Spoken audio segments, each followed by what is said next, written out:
वो कहती थी मैं बाहर हूं और मैं हर बार मान लेता था। मैं 600 किलोमीटर सफ़र करके उस शहर पहुंचा जहां मेरी लॉन्ग डिस्टेंस जीएफ रहती थी। दिल में बस एक ख्वाब था, उसे सरप्राइज दूंगा, वो मुझे देखकर रो पड़ेगी। लेकिन मुझे क्या पता था, जिसे मैं दूर समझ रहा था वो तो मेरे सामने सिर्फ 2 गली छोड़कर किसी और के साथ थी। उस दिन समझ आया, डिस्टेंस कभी किलोमीटर से नहीं नापी जाती, डिस्टेंस नापी जाती है झूठ से। और आज मैं आपको वही कहानी सुनाने वाला हूं, एक ऐसा प्यार जिसने भरोसे को मार डाला और दिल को जिंदा दफना दिया। वीडियो एंड तक देखना, क्योंकि जो सच आखिर में सामने आएगा वो शायद आप किसी से उम्मीद भी नहीं कर सकते। मैं बाहर हूं, अभी नहीं मिल पाऊंगी। फोन के उस एक वाक्य ने आरव के दिल में हल्की सी चुभन पैदा की, लेकिन उसने हमेशा की तरह मुस्कुराकर कहा, कोई बात नहीं सिया, जब टाइम मिले तब। आरव को शक करना नहीं आता था। उसे लगता था अगर प्यार में शक आ गया तो प्यार बचता ही नहीं। सिया उसकी लॉन्ग डिस्टेंस जीएफ थी पिछले 11 महीने से। हर सुबह गुड मॉर्निंग बेबी, हर रात सो जाओ मैं यहीं हूं, और बीच बीच में वीडियो कॉल जहां सिया हमेशा कहती, यार आज बाहर हूं, आवाज ठीक नहीं आ रही। आरव ने कभी सवाल नहीं किया, उस दिन भी नहीं।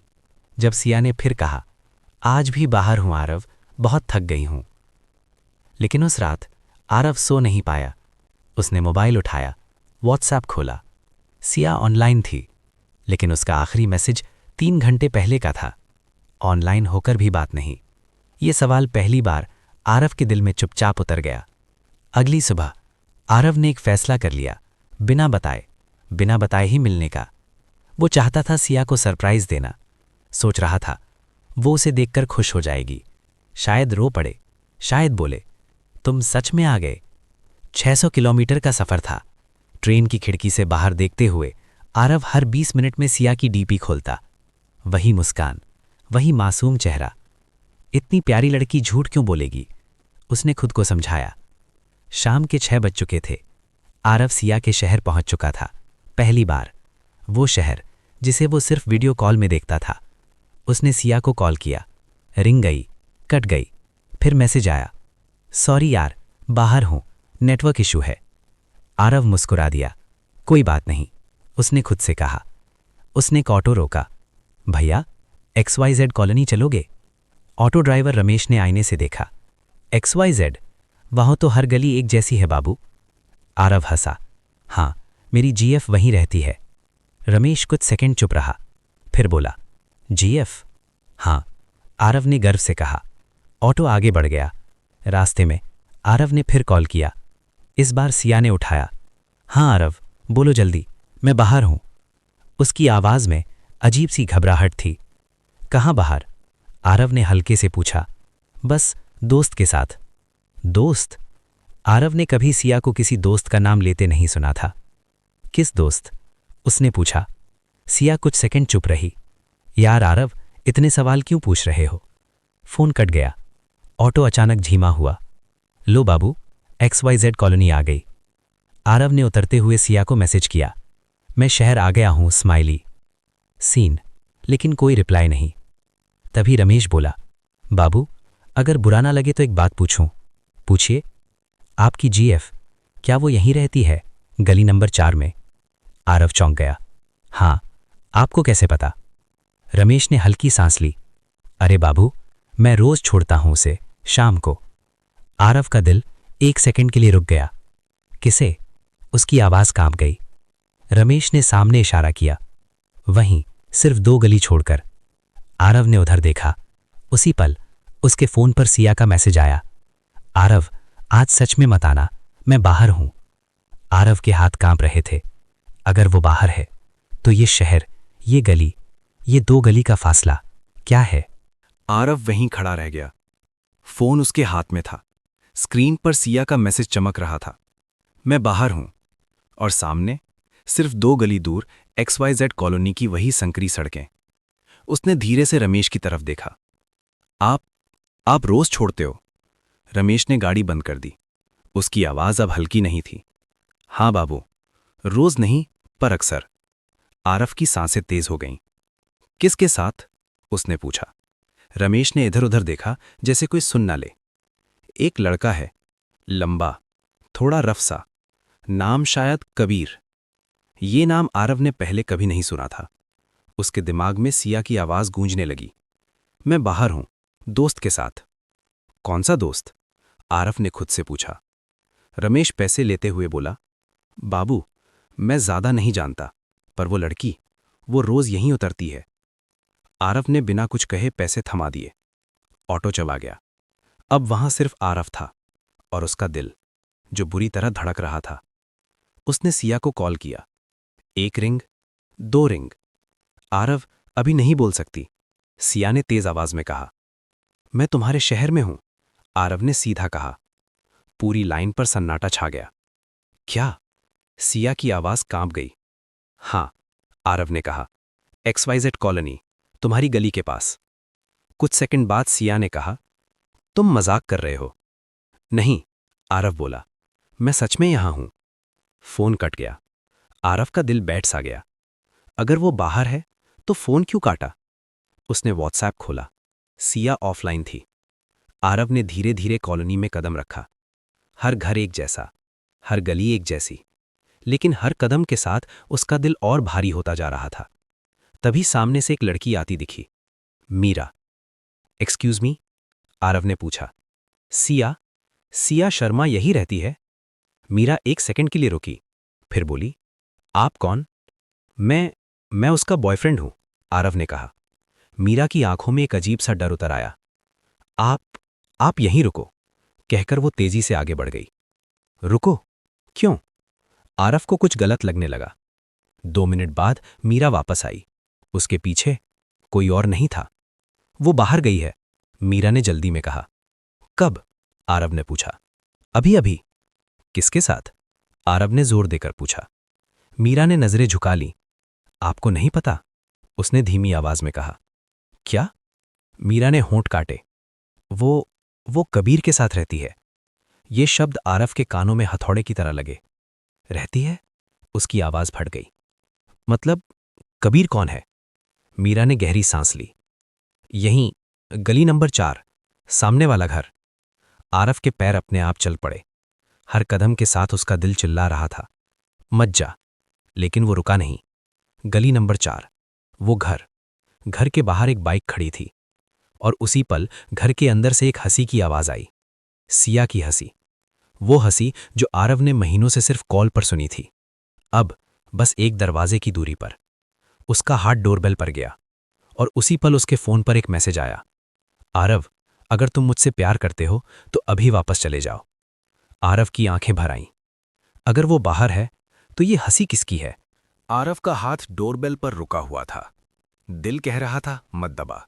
दिमाग कह रहा था अगर नहीं दबाया तो जिंदगी भर डर रहेगा। फोन फिर वाइब्रेट हुआ। सिया का आखिरी मैसेज अब भी स्क्रीन पर था। अगर तुम मुझसे प्यार करते हो तो वापस चले जाओ। आरव की आंखों से एक बूंद गिर पड़ी। प्यार करता हूं तभी तो आया हूं, उसने खुद से कहा, और डोरबेल दबा दी। अंदर से कदमों की आवाज आई। हंसी अचानक चुप हो गई। दरवाजा खुला। सामने कबीर खड़ा था। लंबा कद, बिखरे बाल और चेहरे पर वो आत्मविश्वास जो सिर्फ उसी के पास होता है जिसे सब पता हो। हाँ? कबीर ने ठंडी आवाज में पूछा। आरव कुछ सेकंड बोल नहीं पाया। उसकी नजर कबीर के पीछे गई, और वहीं सोफे पर बैठी थी सिया। वही सिया जो अभी तक बाहर थी। उसकी आंखें आरव से टकराईं। चेहरा सफेद पड़ गया। आरव, उसके मुंह से बस इतना ही निकला। तो तुम ही हो? कबीर मुस्कुराया। लॉन्ग डिस्टेंस वाला। ये शब्द आरव के सीने में चुप गए। सिया? आरव की आवाज कांप रही थी। ये सब क्या है? सिया खड़ी हुई। उसके हाथ कांप रहे थे। मैं समझाने वाली थी, उसने धीरे कहा। कब? आरव ने पूछा। जब मैं शहर छोड़ देता, या जब तुम शादी कर लेती?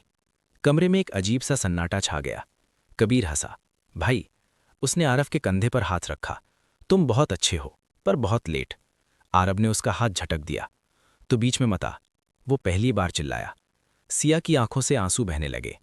आरव, मैं फंस गई थी, उसने कहा। तुम दूर थे और कबीर पास। पास? आरव हंस पड़ा। सिर्फ 2 गली का फर्क था सिया। तुमने झूठ क्यों बोला? सिया चुप रही, और यही चुप्पी सबसे जोर से चीखी। कितने दिन से? आरव ने पूछा। सिया ने सिर झुका लिया। बोलो। आरव की आवाज टूट गई। 6 महीने, सिया ने रोते हुए कहा। 6 महीने। आरव को अपने हर मैसेज, हर कॉल, हर इंतज़ार सब नकली लगने लगा। और मैं? आरव ने पूछा। मैं क्या था? सिया ने उसकी तरफ देखा। तुम मेरी आदत थे, उसने कहा। ये शब्द आरव को ज़मीन पर गिराने के लिए काफ़ी थे। आदत, प्यार नहीं, आदत। कबीर ने सिया को पीछे किया। देखो भाई, अब जो है यही है, ड्रामा मत करो। आरव की मुट्ठियां भिंच गईं। ड्रामा? वो मुस्कुराया। तुम्हें पता है मैं कितनी रातें जागा हूं सिर्फ इसकी एक कॉल के लिए? कबीर ने कंधे उचका दिए। तो? ये तो आरव को अंदर से तोड़ गया। आरव ने आखिरी बार सिया की तरफ देखा। एक सवाल, उसने कहा। अगर मैं आज नहीं आता तो? सिया रो पड़ी। तो तुम कभी सच नहीं जान पाते, उसने कहा। आरव ने आंखें बंद की। मतलब झूठ चलता रहता। वो मुड़ा, बाहर की तरफ चल पड़ा। पीछे से सिया की आवाज आई। आरव, रुको। वो रुका। अगर मैं कबीर को छोड़ दूं तो? आरव ने पीछे नहीं देखा, बस इतना कहा, तब भी जो टूट गया है वो जुड़ता नहीं। और वो बाहर निकल गया। लेकिन कहानी यहां खत्म नहीं हुई थी, क्योंकि जैसे ही आरव बाहर पहुंचा, उसके फोन पर मीरा का कॉल आया। आरव? मीरा हाँफ रही थी। तुम अभी वहीं हो? हाँ, आरव बोला। तो जल्दी निकल जाओ, मीरा ने घबराकर कहा। कबीर जैसा दिखता है वैसा नहीं है वो। कॉल कट गया। आरव ने पीछे मुड़कर उस घर की तरफ देखा, और पहली बार उसे सिर्फ धोखा नहीं, खतरा महसूस हुआ। मीरा की आवाज अब भी आरव के कानों में गूंज रही थी। कबीर जैसा दिखता है वैसा है नहीं। कॉल कट चुका था, लेकिन डर शुरू हो गया था। आरव ने जेब में फोन रखा और तेज कदमों से कॉलोनी से बाहर निकलने लगा। पीछे से घर का दरवाजा जोर से बंद होने की आवाज आई। आरव नहीं मुड़ा। सड़क सुनसान थी। स्ट्रीट लाइट पीली रोशनी फैला रही थी। तभी एक बाइक स्टार्ट होने की आवाज आई। आरव का दिल धड़क उठा। कबीर? उसने चलना तेज कर दिया। पीछे से बाइक की आवाज और पास आती गई। आरव! किसी ने आवाज लगाई। वो रुका। पीछे मुड़ते ही मीरा सामने खड़ी थी, हांफती हुई। तुम ठीक हो? उसने पूछा। मीरा, तुमने क्या कहना चाहा था? आरव ने सीधा सवाल किया। मीरा ने इधर उधर देखा। यहां नहीं, उसने कहा। चलो। दोनों एक छोटे से चाय के ठेले के पास रुके। ठेला बंद था, पर वहां थोड़ी रोशनी थी। अब बोलो, आरव ने कहा। मीरा ने गहरी सांस ली। कबीर वो सिर्फ सिया का बॉयफ्रेंड नहीं है, उसने धीमी आवाज में कहा। आरव की भौहें सिकुड़ी। तो? वो लोगों को डराता है, मीरा बोली। ब्लैकमेल करता है। कैसे? मीरा की आवाज कांपने लगी। सिया की कुछ पुरानी फोटोज, कुछ चैट्स, सब उसके पास हैं। आरव का गला सूख गया। और सिया? उसने पूछा। वो फंसी हुई है, मीरा बोली। डरती है कि अगर छोड़ा तो कबीर सब फैला देगा। आरव ने आंखें बंद की। मतलब जो मैंने देखा वो पूरा सच नहीं था। तो तुमने मुझे पहले क्यों नहीं बताया? उसने पूछा। मीरा चुप हो गई। क्योंकि उसने सिर झुका लिया। क्योंकि कबीर ने मना किया था। ये सुनते ही आरव के अंदर कुछ टूट कर गिरा। अचानक उसी गली से बाइक गुजर गई। काली बाइक, बिना नंबर प्लेट। मीरा कांप गई। वो है, उसने फुसफुसाया। आरव ने बाइक को जाते देखा। पीछे बैठे लड़के ने एक सेकंड के लिए पीछे मुड़कर देखा। कबीर। उसकी आंखों में मुस्कान नहीं थी, चेतावनी थी। मुझे जाना चाहिए, मीरा बोली। अगर उसने मुझे तुम्हारे साथ देख लिया तो? रुको, आरव ने कहा। एक आखिरी सवाल। मीरा रुकी। अगर सिया सच में फंसी है तो वो मुझे जाने क्यों दे रही थीं? मीरा की आंखें भर आईं। क्योंकि वो नहीं चाहती थीं कि तुम्हें भी कबीर के अंधेरे में घसीटा जाए। आरव समझ गया, ये सिर्फ धोखा नहीं था, ये डर की कहानी थी। आरव अकेला सड़क पर खड़ा रह गया। उसने सिया को कॉल किया। 1 रिंग, 2 रिंग। इस बार सिया ने उठाया। आरव, प्लीज यहां से चले जाओ, उसकी आवाज कांप रही थी। कबीर तुम्हें ब्लैकमेल कर रहा है? आरव ने पूछा। लाइन के उस पार सिसकियों की आवाज आई। यही जवाब था। सुनो, आरव ने कहा, मैं जा रहा हूं पर भाग नहीं रहा। मत करो, सिया बोली, वो खतरनाक है। आरव ने हल्की सांस ली। डर से बड़ा कुछ नहीं होता सिया, और मैं डर चुका हूं। फोन कट गया। आरव ने स्टेशन की तरफ कदम बढ़ाए, लेकिन उसके पीछे कहीं ना कहीं कबीर की नज़र अब भी उस पर थी, और आरव को एहसास हुआ ये कहानी अब प्यार की नहीं रही, अब ये कहानी है सच बनाम डर की। स्टेशन की घड़ी रात के 11:47 दिखा रही थी। आरव प्लेटफॉर्म के कोने में खड़ा था। हाथ में टिकट था, दिल में तूफान। ट्रेन आने में अभी 18 मिनट थे। उसने फ़ोन निकाला, सिया का नंबर देखा, फिर बंद कर दिया। कभी कभी प्यार को बचाने के लिए खुद को पीछे हटाना पड़ता है। तभी पीछे से किसी के कदमों की आवाज़ आई। आरव मुड़ा। कबीर, वही काली जैकेट, वही ठंडी आंखें। भाग रहे हो? कबीर मुस्कुराया। आरव ने कुछ सेकंड उस मुस्कान को देखा। नहीं, वो बोला, बस सही वक्त का इंतज़ार कर रहा हूं। सही वक्त? कबीर हंसा। तुम्हारे लिए वक्त खत्म हो चुका है। उसने जेब से फ़ोन निकाला। जानते हो इसमें क्या है? कबीर ने कहा, सिया की जिंदगी, और अगर मैं चाहूं तो उसकी इज्जत की नीलामी। आरव की आंखें जल उठीं। तू डर के सहारे जीता है, वो बोला, और डर के सहारे ही मरेगा। कबीर आगे बढ़ा। हीरो मत बनो, उसने फुसफुसाया। तुम गए तो सब ठीक रहेगा। आरव ने पहली बार पूरी ताकत से कबीर की आंखों में देखा। और अगर मैं नहीं गया तो? कबीर की मुस्कान एक सेकंड के लिए हिली। उसी पल पीछे से आवाज आई, कबीर। मीरा, उसके साथ 2 पुलिस वाले थे। कबीर पलटा। मीरा, उसके मुंह से निकला। मीरा की आवाज कांप रही थी पर वो डटी रही। मैंने सब बता दिया, उसने कहा। कबीर का चेहरा पहली बार सफेद पड़ा। Photos, chats, blackmail. मीरा बोली, सब। पुलिस आगे बढ़ी। कबीर सिंह, एक अफसर ने पूछा, आपको गिरफ्तार किया जाता है। कबीर ने आखिरी बार आरव की तरफ देखा। उस नज़र में नफरत नहीं थी, डर था। उसे हथकड़ी लग गई। स्टेशन पर शोर मच गया। लोग इकट्ठा होने लगे। आरव वहीं खड़ा रहा। उसके अंदर कुछ हल्का हो रहा था। तभी भीड़ के बीच से एक जानी पहचानी आवाज आई, आरव। सिया। उसकी आंखें सूजी हुई थीं, चेहरा थका हुआ। वो आरव के सामने आकर रुकी। सब खत्म हो गया, उसने कहा। आरव ने सिर हिलाया। हाँ, वो बोला, खत्म हो गया। कुछ सेकंड दोनों चुप रहे। फिर सिया बोली, अगर तुम उस दिन नहीं आते तो शायद मैं कभी बाहर नहीं निकल पाती।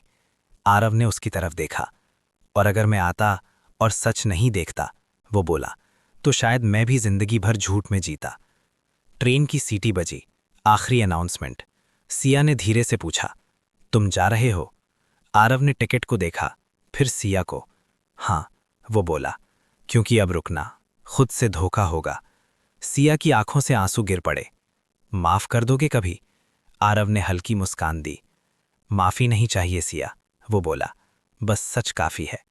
वो मुड़ा, ट्रेन में चढ़ा, खिड़की से बाहर देखा। सिया वहीं खड़ी थी। ट्रेन चल पड़ी। आरव ने आंखें बंद की। उसके दिमाग में आखिरी लाइन गूंजी, लॉन्ग डिस्टेंस प्यार नहीं तोड़ता, झूठ तोड़ता है। और कभी कभी सिर्फ 2 गली का फासला जिंदगी बदल देता है। यहीं कहानी खत्म होती।